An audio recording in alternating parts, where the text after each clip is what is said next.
নমস্কার। বিবেক রঞ্জন অগ্নিহোত্রী তিনি একটি সাম্প্রতিককালে চলচ্চিত্র নির্মাণ করেছেন, তার নাম দ্য বেঙ্গল ফাইলস। এটা নিয়ে সারা দেশব্যাপী, বিশেষ করে বাংলাতে খুব বিতর্ক হচ্ছে। কেউ অভিযোগ করছেন যে এখানকার শাসক গোষ্ঠী যারা আছে, সরকার আছে, তার বিরুদ্ধে প্রচার করার জন্য ভোটের আগে এটা তৈরি করা। কেউ বলছেন যে বাংলা বাঙালিকে অপমান করার জন্য এই ফিল্ম তৈরি করা হয়েছে। আবার কেউ বলছেন যে একটা বিশেষ রাজনৈতিক দলের যে তত্ত্ব, সেই তত্ত্বকে প্রচার করার জন্য এই ফিল্ম তৈরি করেছেন। এটা একটা প্রোপাগান্ডা। তো যাই হোক না কেন, বিবেক রঞ্জন অগ্নিহোত্রী এই ফিল্ম এখনও পুরো মুক্তি পায়নি, তাই ভিতরে কী আছে না আছে আমরা কেউ জানি না। সে সম্পর্কে আমরা কোনো আলোচনায় যাব না, যাওয়াটা অসমীচীন হবে। কিন্তু ট্রেলার দেখানো হয়েছে, ট্রেলারের মধ্যে যতটুকু জানতে পেরেছি সে সম্পর্কে আমরা আমাদের বক্তব্যকে সীমায়িত করতে পারব। যতটুকু জানা যাচ্ছে যে 1946 সালের 16ই আগস্ট যে কলকাতাতে ভয়ঙ্কর দাঙ্গা হাঙ্গামা হয়েছিল, সোহরাওয়ার্দীর নেতৃত্বে মুসলিম লীগ যে দাঙ্গা করেছিল, যার ফলে কলকাতার রক্ত বাঙালির রক্তে রঞ্জিত হয়ে গেছিল, লাশের পর লাশ পড়েছিল, গোটা কলকাতা শহরের উপর শকুন উঠছিল। সে ভয়ঙ্কর দিন আমরা কেউ প্রত্যক্ষ করিনি, কিন্তু ইতিহাসের পাতায় লেখা আছে, যা সেখান থেকে আমরা জানতে পেরেছি, পড়েছি সংবাদপত্রের মাধ্যমে। নোয়াখালীতে যে দাঙ্গা হয়েছিল 46 সালে জয়াগ্রামে, তারও কথা আছে। আধুনিককালে, সাম্প্রতিককালে যে মুর্শিদাবাদে যে হিন্দুদের উপর অত্যাচার হয়েছিল, তাদেরকে ঘরছাড়া করা হয়েছিল, উদ্বাস্তু করা হয়েছিল, সে 46-এর মতো, তার কথাও লেখা আছে। এখন যাই হোক না কেন, একটা প্রশ্ন, যে ভারতবর্ষ যে গণতান্ত্রিক দেশ, এখানে প্রত্যেকটি মানুষের বাকস্বাধীনতা আছে। কে কি বলবে, কে কি লিখবে, কে কি সিনেমা করবে চলচ্চিত্রের মাধ্যমে, সেটা তার সম্পূর্ণ ব্যক্তিগত ব্যাপার। তাকে আমরা কেউ হস্তক্ষেপ করতে পারি না। আমার পছন্দ না হলে আমি তার সমালোচনা করব, পাল্টা আমি ফিল্ম তৈরি করব। কিন্তু তাকে বাধা দেওয়াটা বোধহয় গণতন্ত্রের পক্ষে লজ্জার কথা হয়ে যাচ্ছে। কোন এক দার্শনিক নাকি বলেছিলেন যে তোমার সাথে আমি একমত নই, কিন্তু তোমাকে যদি কেউ বলতে বাধা দেয়, তাহলে আমি প্রথমে তোমার হয়ে লড়াই করব। এত উচ্চ চিন্তা আমাদের এই বর্তমান বাংলাতে যা ঘটছে, এগুলো বোধহয় এখানে আর প্রসঙ্গ না টানাই ভালো। কারণ গণতন্ত্র বলে এখানে কিছু নেই। এখানে সরকারের বিরুদ্ধে কিছু বললেই খড়গহস্ত হয়ে যায়। তাই এখানে ফ্যাসিবাদ, অগণতান্ত্রিক চেতনা বা আমাদের দেশের মানুষের কিছু সুবিধাভোগী উচ্চষ্টভূমিকে নীরবতা, এটাই আমাদের আজকে বৈশিষ্ট্য হয়ে দাঁড়িয়েছে বাঙালির। তো সেই অগ্নিহোত্রী তিনি ফিল্মটা তৈরি করার পর স্বাভাবিকভাবে তার প্রচার প্রসার ঘটাবেন। তিনি আমেরিকাতে রিলিজ করেছেন, বাংলাতে এসেছিলেন। তাকে কোনো হল দেওয়া হয়নি প্রচার করার জন্য। তখন তিনি একটি হোটেল ভাড়া করেছিলেন এবং সেখানে তিনি প্রচারের জন্য এসেছিলেন। শাসক দলের মদতপুষ্ট হয়ে পুলিশ সেখানে বাধা দেয়। তিনি তার প্রচারের কাজ সম্পূর্ণ করতে পারেনি। অত্যন্ত দুঃখদায়ক, লজ্জাজনক, ভীতিপ্রদ পরিস্থিতি তৈরি হয়েছিল। এবং হোটেলের যিনি মালিক, তিনি তো পালিয়ে বেড়াচ্ছিলেন। তাকে তিনি বলতে পারলেন না যে কেন এটা বন্ধ হলো বা কী কারণে। তো বুঝতে আমাদের কোনো অসুবিধা হয় না কী কারণে এগুলো ঘটছে। সে যাই হোক না কেন, একটা মানুষ কোন ফিল্ম তৈরি করবেন, কি বিষয়ের করবেন, কখন করবেন, কিভাবে করবেন, সেটা একান্ত তার ব্যক্তিগত ব্যাপার। আমার পছন্দ না হলে আমি বিরোধিতা করব ভদ্রভাবে। এটাই গণতন্ত্রের রীতি বা নিয়ম হওয়া উচিত। কিন্তু আমরা দেখছি যে চলচ্চিত্রে ট্রেলার দেখে যতটুকু জানা যাচ্ছে যে 1946 সালের যে ভয়ঙ্কর দাঙ্গা হাঙ্গামা হয়েছিল, আর তাকে যিনি রুখে দিয়েছিলেন, যার জন্যে এই বাংলাটা বেঁচেছিল, বাঙালিরা বেঁচেছিল, কলকাতাটা পাকিস্তানে যেতে পারেনি, কলকাতা বেঁচেছিল, সেই কলকাতা এবং বাঙালির ত্রাতা রক্ষক হিসেবে যিনি আবির্ভূত হয়েছিলেন, একজন সাহসী যুবক গোপাল পাঠা তার নাম। একটা পাঠার মাংসের দোকান ছিল বলে তাকে গোপাল পাঠা বলা হয়, কিন্তু আসল তার নাম গোপাল মুখোপাধ্যায়। তিনি এই যে ফিল্ম হয়েছে সেই ফিল্মের তিনি নায়ক, তাকে শ্রদ্ধা জানানো হয়েছে। কিন্তু আমরা কি দেখছি? আমরা বর্তমানে যে দেখছি, বিশেষ করে যারা বুদ্ধিজীবী সম্প্রদায়ের মানুষ, চলচ্চিত্র জগতের সাথে যারা যুক্ত, তাদের এটার বিরোধিতা করা উচিত ছিল, কিন্তু তারা বিরোধিতা করছেন না, করবেন না তো। কারণ আমাদের পশ্চিমবঙ্গে যে টলিউড আছে, এই টলিউডটা পুরোপুরি সরকার নিয়ন্ত্রণ করছে। সরকারের বিরুদ্ধে কোনো কথা বলা যাবে না। সরকারের বিরুদ্ধে কথা বললেই সেই অভিনেতা, অভিনেত্রী কিংবা চলচ্চিত্র পরিচালকদের বহিষ্কার করা হচ্ছে, তাদের কাজ দেওয়া হচ্ছে না, তাদের ভাতে মারার চেষ্টা হচ্ছে। স্বাভাবিকভাবেই সব মানুষ তো সাহসী নয়, অনেকে মুখ বন্ধ করে আছে, আর অনেকে শাসক গোষ্ঠীকে খুশি করার জন্য তারস্বরে চিৎকার করে বিরোধিতা করছেন। এখানে একজন পরিচালক আছেন, খুব শ্রদ্ধেয় ভালো পরিচালক, তার ফিল্ম আমি দেখেছি, তাকে শ্রদ্ধাও করি। তিনিও বকলমে অগ্নিহোত্রীর নাম না করে একটু সমালোচনা করলেন। মানে বললেন যে দেশভাগ কেন হয়েছিল এর উপর অনেক গবেষণা দরকার। নিশ্চয়ই দরকার, আমরাও চাই যে গবেষণা হোক এবং প্রকৃত তথ্য, প্রকৃত সত্য আমাদের সামনে তুলে ধরা হোক, আমাদের পরবর্তী প্রজন্ম জানে। কারণ ইতিহাসকে ভুলে দেওয়ার চেষ্টা করা উচিত নয়। কারণ ইতিহাস থেকে একটা ইঙ্গিত থাকে, সেটা ইঙ্গিত অনুধাবনে যদি আমরা ব্যর্থ হই, তাহলে আমাদের জীবনে কিন্তু পতন এবং পরাধীনতা আসবে।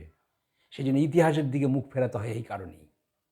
অতীতের কোন ঘটনা কি ঘটেছে না ঘটেছে সেটা নিয়ে এখন আলোচনা করার কোনো প্রয়োজন নেই, কিন্তু প্রয়োজন 100 বার আর থাকবে যদি সেই ঘটনার প্রাসঙ্গিকতা আজও থাকে। সেটা 100 বার কেন 1000 বার সেটা নিয়ে আলোচনা করতে হবে। অতীতের কোনো ঘটনার জন্য আমি বর্তমান কাউকে দায়ী করব না, সেটা উচিত না, সেটা করতেও চাই না আমরা। কিন্তু অতীতের ঘটনাগুলো থেকে শিক্ষা নেওয়া দরকার তো। আজকে বাংলাদেশের যে পরিস্থিতি, সেখানকার দিকে যদি তাকাই, তাহলে আমরা এখানকার বাঙালিরা আতঙ্কিত, আমরা শঙ্কিত যে আমরা এখানে আমাদের নিজের ধর্ম সংস্কৃতি নিয়ে আমরা বেঁচে থাকতে পারবো কিনা, পশ্চিমবঙ্গটা ভারতবর্ষের মধ্যে থাকবে কিনা, বাংলাদেশে চলে যাবে কিনা। অগ্নিহোত্রী বলছেন যে আমি 1 বছর 2 বছর জন্য নয়, 5 বছর আমি পড়াশোনা করেছি, গবেষণা করেছি, করে আমি প্রায় 20,000 পাতার সামারি তৈরি করেছি। এখানে যে তথ্য দেওয়া হয়েছে, যে সংলাপ দেওয়া হয়েছে, সেগুলো যদি ভুল হয় কেউ চ্যালেঞ্জ করেন আমি দেখিয়ে দেবো। তাহলে ভয় কিসের? হোক না সিনেমাটা, আমরা দেখব, ভালো আছে না মন্দ আছে, বেঠিক থাকলে, মিথ্যে থাকলে আমরা সমালোচনা করব, কিন্তু আমরা তার পক্ষে তো দাঁড়াচ্ছি না, বরঞ্চ তার বিরোধিতা করছি। তো যে সমস্ত পরিচালক, চলচ্চিত্র জগতের লোকেরা আজকে এই কাণ্ড ঘটাচ্ছেন, তাদের ক্ষেত্রে যদি এরকম হয়, বুমেরাং হয়ে যদি ফিরে আসে, তারাও যদি কোনো চলচ্চিত্র নিয়ে তৈরি করার পর এরকম বিতর্ক হয়, তখন আপনারা রাস্তায় নেমে যাবেন না তো? বলবেন না তো এটা ফ্যাসিবাদ, এখানে ব্যক্তির কোনো স্বাধীনতা নেই, গণতন্ত্র নেই, শিল্পীর স্বাধীনতা হস্তক্ষেপ পড়ছে, এ কোন ভারতে বাস করছি, আমি দেশ ছেড়ে চলে যাব, এরকম পুরস্কার যেগুলো পেয়েছিলাম সেগুলো ফেরত দেব, এই ধরনের সব নাটক শুরু করবেন না তো? আমরা কিন্তু অপেক্ষায় আছি, সেই দিনের অপেক্ষায়। সেদিন আপনারা কী করেন আমরা দেখব। বাংলার যে বুদ্ধিজীবী সম্প্রদায়, তাদের এক অদ্ভুত মানসিকতা। আমরা খুব দাবি করি না যে আমরা খুব বাঙালিরা প্রগতিশীল, আধুনিক, সাম্প্রদায়িকতার ঊর্ধ্বে, বাংলা হচ্ছে সাংস্কৃতিক রাজধানী, বাঙালিরা খুব সংস্কৃত মনস্ক, ইত্যাদি নানান গালভরা কথা আমাদের শোনানো হয়। আর সেই বাঙালিরাই বাঙালিদের স্বার্থে নির্মিত একটি চলচ্চিত্রের বিরোধিতা আমরাই করছি, কেউ তার পক্ষে দাঁড়াচ্ছি না। আজকে বাঙালি বুদ্ধিজীবীদের কি অবস্থা দেখুন। বাঙালি জীবনের দেশভাগ একটা বিশাল বড় ঘটনা, এটাকে আমরা কেউ অস্বীকার করতে পারি না।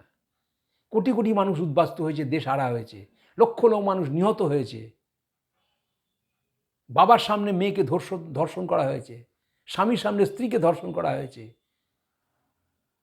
বাবার সামনে ছেলেকে হত্যা করা হয়েছে। সমস্ত আমরা চোখের সামনে দেখেছি।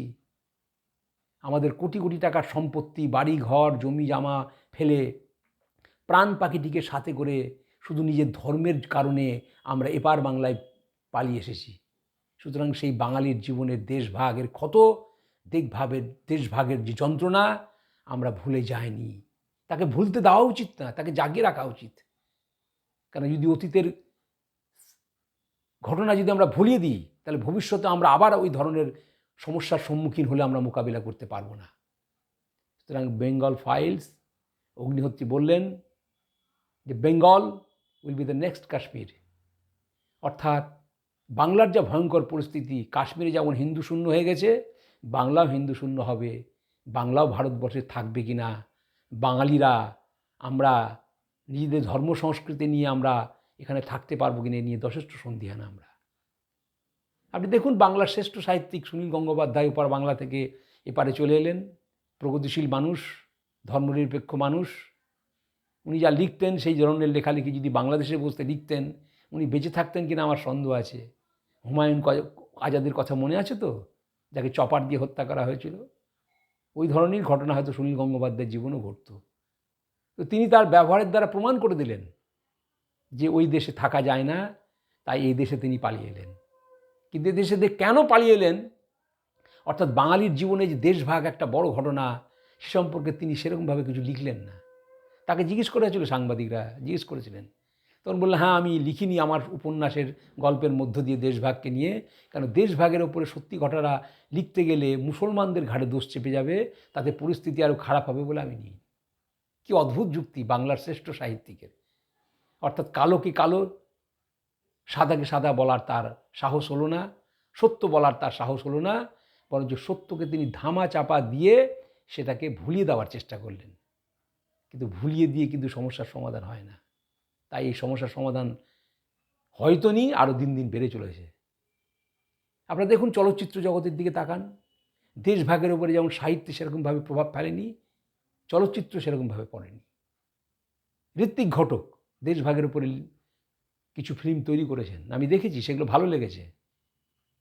সেখানে বাঙালির দুঃখ যন্ত্রণা বেদনার কথা তিনি ব্যক্ত করেছেন, তার জন্য তাকে নমস্কার জানাই।